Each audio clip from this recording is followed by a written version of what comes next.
நாம என்ன செய்யறோம்ன்றது முக்கியம் இல்ல, ஆனா நாம செய்யறதுல நம்மள விஞ்சறதுக்கு ஒரு ஆள் இல்லாத மாதிரி நாம அதை செய்யறோமான்றது மட்டும்தான் முக்கியம். மேத்ஸ் வரல எனக்கு, ஆனா இந்த 10ஆம் கிளாஸ் சனியா வரைக்கும் நான் மேத்ஸை படிச்சாகணும், வேற வழி கிடையாது. ஜெயிச்சாலும் நான் பொறுப்பு, தோத்தாலும் நான் பொறுப்பு. ஆனா என்னைக்கு தோத்துட்டேன்னு உங்ககிட்ட வந்து அழமாட்டமா அழமாட்டப்பான்னு உங்க அப்பாட்ட சொல்லி பழகுங்க.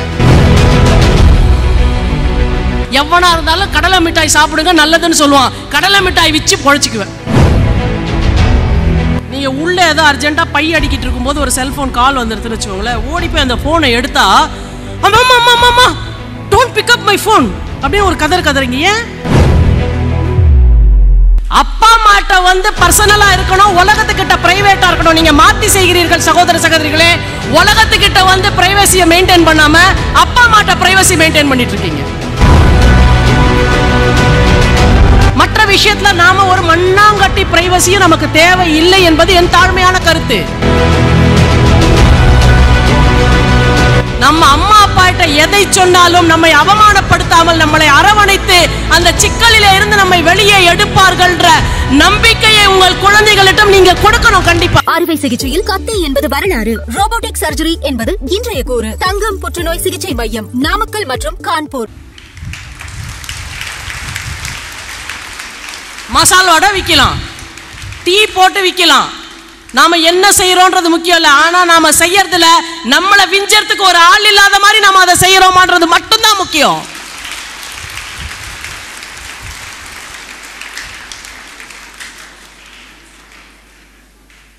மேத்ஸ் வரலையா? தெளிவா சொல்லுதுப்பா, மேத்ஸ் வரல எனக்கு, ஆனா இந்த 10ஆம் கிளாஸ் சனியா வரைக்கும் நான் மேத்ஸை படிச்சாகணும், வேற வழி கிடையாது.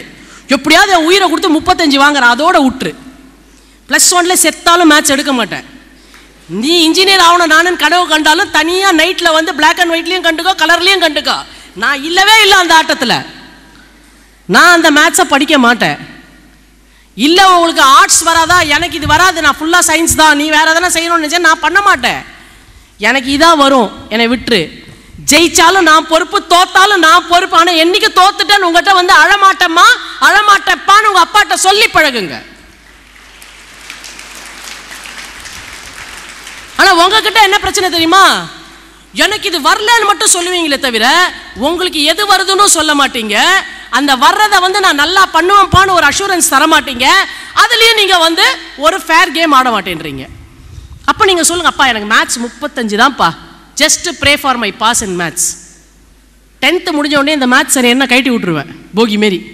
அது அரக்கோணத்தில் கட்டி விட வேண்டிய கம்பார்ட்மெண்ட், கூட்ஸ் வண்டிக்கு போக வேண்டியது. அது மீதி 4 சப்ஜெக்ட் கூட எனக்கு பிடிச்ச சப்ஜெக்ட் +1 +2 எடுக்கிறேன். இதுதான் என் ஃபோக்கஸ். நான் இப்படி பண்ண போகிறேன், இப்படி பண்ணிவிட்டு இதை மாதிரி பண்ண போகிறேன், இந்த இடத்துக்கு நான் போகிறேன். சப்போஸ் நீ நினைக்கிறதெல்லாம் நடக்கலைன்னா என்னடா பண்ணுவேன்னு நம்ம அப்பா அம்மா தெளிவாக ஒரு கேள்வி நம்மகிட்ட வச்சுருக்காங்க.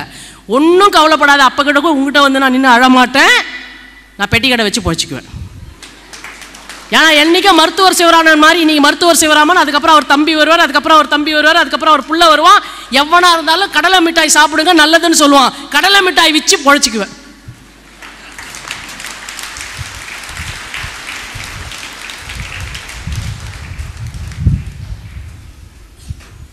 அதாவது என்ன பண்ண போறோன்றதுல நமக்கு கிளாரிட்டி இருக்கணும். உங்களுக்கு வந்து என்ன வேண்டான்றதுல கிளாரிட்டி இருக்கு, தட் இஸ் வெரி குட். ஆனா என்ன வேணும்ன்றதுலயும் உங்களுக்கு கிளாரிட்டி இருக்கணும். அதை நீங்க உங்க பேரண்ட்ஸ் கிட்ட சரியா சொல்லணும். நிறைய பேர் நீங்க அதை சொல்ல மாட்டீங்க. அப்ப சொல்லுங்க, எனக்கு இப்படி பண்ண வேண்டியிருக்கு, நான் இப்படி ஒரு ப்ரோக்ராம் இருக்கேன், இப்படி ஒரு மைண்ட்ல இருக்கேன், இப்படி ஒரு இதுல இருக்கேன்.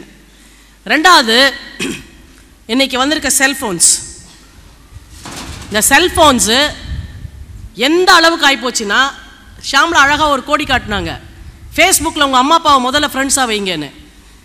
எங்ககிட்ட தான் நீங்கள் சண்டை போடுறீங்க, என்னன்னு செல்ஃபோன் வேணும், சரி வாங்கி தரவா, எனக்கு இந்த மாடல் செல்ஃபோன் தான் வேணும். ஏன்? என் பக்கத்து ஃப்ரெண்ட் அதை வச்சுருக்கா,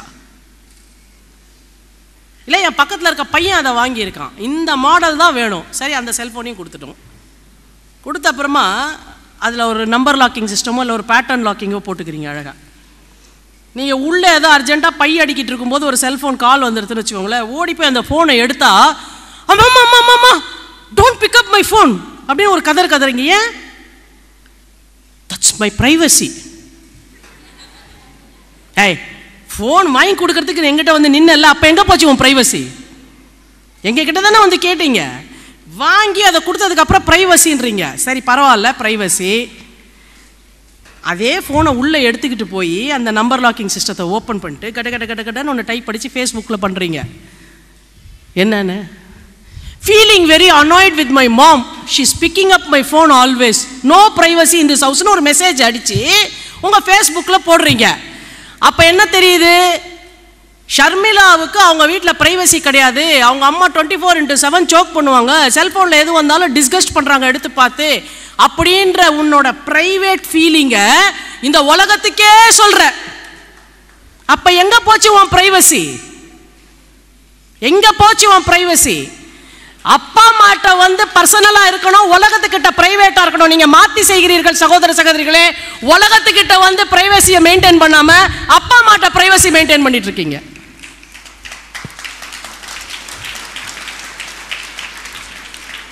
நான் இந்த நேரத்தில் பேரண்ட்ஸுக்கு ஒன்று சொல்கிறேன். 1-2 விஷயங்களை தவிர நம்ம குழந்தைங்களோட ஏஜ் கருதி மற்ற விஷயத்தில் நாம ஒரு மண்ணாங்கட்டி பிரைவசியும் நமக்கு தேவை இல்லை என்பது என் தாழ்மையான கருத்து. நம்ம எங்க போறோம், யாரை கூட பேசுறோம், எங்க இருக்கோம், எப்ப வருவோம் எல்லாத்தையும் நம்ம பசங்க கிட்ட சொல்லணும். செல்போனா இருந்தா பார்த்துக்கோ, என் செல்போன்ல நீ என்ன பார்த்தாலும் எனக்கு இல்லை, இமெயில் இதான் பாஸ்வேர்டு, ஓப்பன் பண்ணி பாரு, எனக்கு வர எதை பத்தி எனக்கு பிரச்சனை இல்லை. ஏன் இமெயில் எடுத்து நீ பார்த்தியானா உனக்கு தெரியாத எந்த ரகசியமும் நான் வச்சுக்க மாட்டேன் வாழ்க்கையில. நாம என்னைக்கு குழந்தைங்க கிட்ட சொல்றோமோ அன்றைக்கு தான் அவர்கள் வாழ்க்கையில எந்த பிரைவசியும் இல்லை, அப்பா அம்மாக்கு தெரியலான்ற அந்த ஓப்பன்னஸ்க்கு பசங்க வருவாங்க.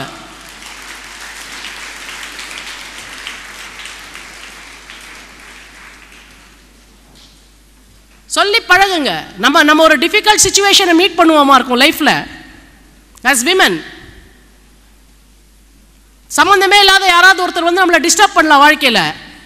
அதை வளர்ந்த பசங்கிட்ட பேச, இன்னைக்கு ஒருத்தன் வந்து என்ன இப்படி டிஸ்டர்ப் பண்ணாண்டி, நான் நல்லா திட்டி விட்டேன், அவனை இடியட் மாதிரி பிஹேவ் பண்ணான். நாளை மத்தானத்தை எங்கேயாவது அவனை பார்த்தீங்கன்னா, நான் அன்றைக்கி சொன்னல ஒருத்தன் என்னை டிஸ்டர்ப் பண்ணான், இந்த ஆள் தாண்டி நீங்கள் சொல்லி பழகுனீங்கன்னா பொது வெளியிலோ இல்லை வேறு ஒரு இடத்திலோ தங்களை யாராவது டிஸ்டர்ப் பண்ணா, நம்ம அம்மாவே நம்மகிட்ட சொல்லியிருக்காங்க ஒருத்தன் டிஸ்டர்ப் பண்ணான்னு, நாமளும் நம்மளை ஒருத்தன் டிஸ்டர்ப் பண்ணா போய் நம்ம அம்மாட்ட தைரியமா சொல்லலான்ற துணிச்சல் அந்த குழந்தைங்களுக்கு வரும்.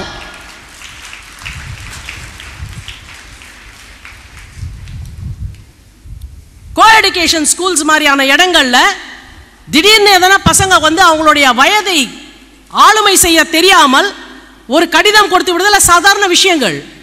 அதை வந்து உடனே ருத்ர தாண்டவம் ஆடி கேவலப்படுத்திட வேண்டியதில்லை. பசங்களுக்கு சொல்லிக் கொடுங்க, டேய் இதெல்லாம் இந்த காலத்தில் வரும், அப்படியே கடந்து போயிடணும். உனக்கு யாராவது லெட்டர் கொடுத்தான்னு வச்சுக்கோ, உடனே சாமி ஆடிடாத, ஃப்ரெண்ட்ஸு கிட்டலாம் சொல்லிடாத, டீச்சர்கிட்ட சொல்லி டார்ச்சர் பண்ணாத, கொண்டு வந்து அம்மா அப்பாட்ட சொல்லு. அப்படியா, பரவாயில்ல, don't worry, wheel handle this. நம்ம அம்மா அப்பா கிட்ட எதை சொன்னாலும் நம்மை அவமானப்படுத்தாமல் நம்மளை அரவணைத்து அந்த சிக்கலிலே இருந்து நம்மை வெளியே எடுப்பார்கள்ன்ற நம்பிக்கையை உங்கள் குழந்தைகளிடம் நீங்க கொடுக்கணும். கண்டிப்பா ஃபெயிலா போயிட்டா அந்த ஆன்சர் பேப்பரை பத்தி சொல்லவே மாட்டேன்றாங்க பசங்க நம்ம கிட்ட. ஏன்? மறுபடியும் சொல்றேன், ஷாம்லா மேடம் சொன்ன மாதிரி, எனக்கு வந்து வாச்சிருக்கீங்கடா, ஃபெயிலா போயிட்டியா, எவ்வளோ mark? 18 no problem, 22 no problem, 27 no problem.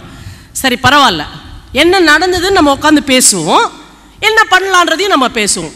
Okay, இந்த சப்ஜெக்ட் டிஃபிகல்ட்டாக இருக்கா, எங்கே உனக்கு டிஃபிகல்ட், இந்த இடம் டிஃபிகல்ட்டாக இருக்கா, சரி ஒரு டெக்ஸ்ட் புக்கை கொடு, நான் வந்து என்ன பண்ணுறேன், இன்னொரு டெக்ஸ்ட் புக் நானே வாங்கி வச்சுக்கிறேன், நானும் இந்த டெக்ஸ்ட்டை பார்க்குறேன், let me understand the subject. நீ ஒன்றும் வரி பண்ணிக்காத, ஃபெயில் ஆகிட்டேன்னு கவலைப்படாத, ஃப்ரெண்ட்ஸ் பேசலைன்னா இக்னோர் பண்ணு. இதே ஃப்ரெண்ட்ஸ் உங்கள்கிட்ட வந்து நல்லபடியாக பேசுகிற மாதிரி நம்ம நெக்ஸ்ட் எக்ஸாமை சந்திப்போம். நடந்து முடிஞ்சதை பற்றி கவலைப்படாத கண்ணா, அடுத்த எக்ஸாமில் நம்ம என்ன பண்ண போகிறோம்னு பண்ணலாம். நம்ம டார்கெட் என்ன? உடனே அந்த குழந்தைகிட்ட நீ இந்த வாட்டி ஃபெயில் ஆகிட்டல, அடுத்த வாட்டி 100 out of 100 வாங்கினா உன்னை சாவடிப்பேன்னு சொல்லாதீங்க. இந்த வாட்டி 22 வாங்கி ஃபெயிலாக இருக்க, நோ ப்ராப்ளம். நம்மளோட டார்கெட் ஒன்லி 40 மார்க்ஸ் நெக்ஸ்ட் எக்ஸாமில், ரைட்? 18 மார்க் நம்ம இம்ப்ரூவ் பண்ணணும். 18 மார்க் இம்ப்ரூவ் பண்ணுறதுக்கு எங்கே ஒர்க் பண்ணலான்னு பண்ணுவோம். அப்படின்னு உட்காந்து டெய்லி நிறைய நேரம் வேணாண்டா, ஒரு 45 மினிட்ஸ் இதுக்காக மட்டும் நீ என் கூட ஒர்க் பண்ணு, நான் உன் கூட ஒர்க் பண்ணுறேன்னு சொல்லி டெய்லி ஒரு 45 நிமிஷம் அந்த குழந்தைங்களோட அந்த ஒரு சப்ஜெக்டில் அன்பாகவும் அரவணைப்பாகவும், இது இவ்வளோ கஷ்டமே இல்லைன்னு சொல்லி அதை நம்ம எளிமைப்படுத்தி அந்த குழந்தைங்களுக்கு நம்ம வீட்டில் சொல்லி கொடுத்து, முடிஞ்சால் டீச்சர்ஸ் கூட நம்ம போய் கோஆர்டினேட் பண்ணி மேடம் நான் வேணா உங்க வீட்டுக்கு ஒரு நாள் வரேன், இந்த எக்ஸாம் இந்த டெஸ்ட்டை எப்படி பாஸ் பண்ணணும், இல்லை இந்த பர்டிகுலர் லெசனை எப்படி சொல்லித்தரணும் நீங்கள் எனக்கு சொல்லுங்க, நான் என் குழந்தைகிட்ட சொல்கிறேன் அப்படின்னு நாம் சொல்லி கொடுத்து அடுத்த டெஸ்ட் அந்த குழந்தைங்க எழுதும் பொழுது அவங்க வந்து 40 இல்லைங்க 60 வாங்குவாங்க. அப்போ உட்காந்து சொல்லுது, பார் உன்னால் 60 வாங்க முடியும், ஆனால் நீ 22 வாங்கியிருக்கேன்னா இட் இஸ் நாட் உன்னால் முடியாதுன்றதுனால இல்லை, எங்கேயோ ஒரு இடத்துல உன்னால் முடியும்னு நீ நம்பலமா, அதனால இப்போ ஒன்றும் பிரச்சனை இல்லை. 60 வாங்கியிருக்கல, அடுத்த எக்ஸாமில் எவ்வளோ வாங்கலாம்? 100 கிடையாது. we will aim for 70 or 75. பசங்களை கிராஜுவலாக தாங்க மேலே கொண்டு வர முடியும். ஒரு கிளாஸ்ல ஏதோ ஒரு குழந்தை 100 வாங்கிடுச்சுன்றதுக்காக நம்ம குழந்தை 100 வாங்கலைன்னா அவங்க மேல வெறுப்பை உமிழ்வதும் அவர்களை அவமானப்படுத்துவதும் அவர்கள் நம்ம வீட்டில் பிறந்ததே நம்மளுடைய துரதிர்ஷ்டம் நினைக்கிறதும் கிடையாது. ஃபெயிலா போனாலும் என் குழந்தை தான் she special to me. அறுவை சிகிச்சையில் கத்தை என்பது வரலாறு, ரோபோட்டிக் சர்ஜரி என்பது இன்றைய கூறு. தங்கம் புற்றுநோய் சிகிச்சை மையம், நாமக்கல் மற்றும் கான்பூர்.